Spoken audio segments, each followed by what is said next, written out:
తెలియజేస్తా ఉన్నాం. ఖచ్చితంగా ఏదైతే 596 జీవో మీద జరిగినటువంటి లావాదేవీలు ఏవైతే ఉన్నాయో వాటి మీద చర్యలు తీసుకుంటారని చెప్పి సాక్షాత్తు నిన్న తెలుగుదేశం పార్టీ కార్యాలయంలో విజయనగరం పార్లమెంట్ సభ్యులు కలిశెట్టి అప్పలనాయుడు గారు ఉత్తరాంధ్ర భూముల్ని, అమాయక పేద రైతుల భూముల్ని, అసైన్డ్ భూముల్ని దోచుకున్నారు. దాని మీద ఖచ్చితంగా ముఖ్యమంత్రి గారు విచారణ జరిపించే కార్యక్రమం చేపడతామని చెప్పడం ఇవాళ ఎంపీ గారికి మేము మీడియా ముఖ్యంగా మేము అభినందనలు తెలుపుతా ఉన్నాం.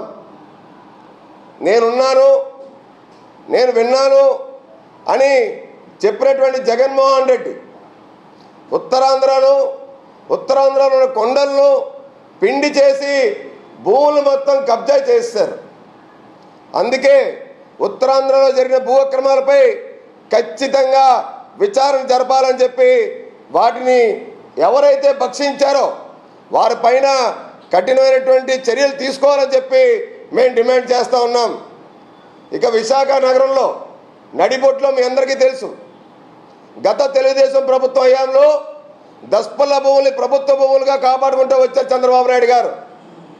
హైగ్రీవ భూములు వృద్ధులకి అనాథుల కోసం కేటాయించిన దాన్ని కాపాడుకుంటూ వచ్చారు.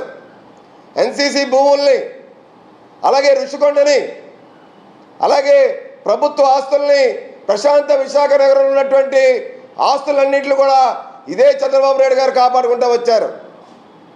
మరి జగన్మోహన్ రెడ్డి ప్రభుత్వం, జగన్మోహన్ రెడ్డి 2019 ముందర సేవ్ వైజాగ్ పేరుతో ఏదైతే జీవీఎంసీ దగ్గర దస్పల్ల భూములు ప్రభుత్వ భూముల కింద ఉంచాలని చెప్పి సిబిఐ విచారణ జరిపించాలని చెప్పి పెద్ద ఎత్తున ధర్నా చేసి విశాఖ భూములు పోరాటం చేసినటువంటి జగన్మోహన్ రెడ్డి సేవ్ వైజాగ్ పేరుతో ఏం చేశారండి? షేవ్ వైజాగ్ చేశారు. ఋషికొండను కాస్త షేవ్ చేసేశారు, బోడిగుంట చేసేశారు. దస్పల్లను కాస్త ఇవాళ అరబిందో ఫార్మా వాళ్ళు కొట్టేశారు. జగన్మోహన్ రెడ్డి అన్నయ్యాలు, విజయసాయి అల్లుడు కూతురు వాళ్ళు. ఎన్సీసీ భూములు జగన్మోహన్ రెడ్డి కుటుంబ సభ్యులు కొట్టేశారు. విల్లాసం జగన్మోహన్ రెడ్డి బాబాయ్ కొట్టేశారు.